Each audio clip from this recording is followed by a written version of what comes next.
নুসরাত জাহান নামটা শুনলেই মাথায় আসে গ্ল্যামার, বিতর্ক আর সাহসিকতা।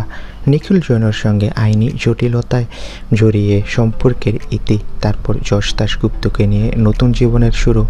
ঈশান নামের এক ফুটফুটে সন্তানও এসেছে তাদের জীবনে, কিন্তু সেই ছবিটাও এখন ফ্রেম থেকে খসে গেছে। যশ নুসরাতের বিচ্ছেদ এখন প্রকাশ্য সত্য। সোশ্যাল মিডিয়ায় আর একসঙ্গে ছবি নেই, ইভেন্টে একসঙ্গে উপস্থিতিও বন্ধ। এবার জানিয়ে গুঞ্জন তা আরও চমকপ্রদ।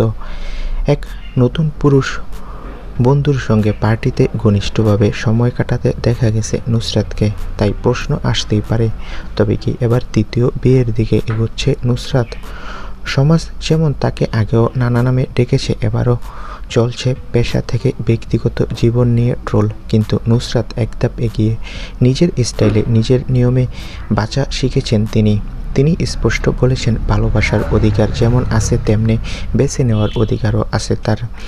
তৃতীয় বিয়ে যদি হয়ও তাতে কি? প্রশ্ন হওয়া উচিত, সে বিয়ে নুসরাতের জীবনে সুখ আনবে কিনা, সমাজের মাপকাঠিতে মানাবে কিনা সেটা।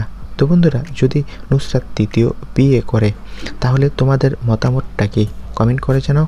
আর ভিডিওটি ভালো লাগলে একটি লাইক দেবে। সকলকে ধন্যবাদ।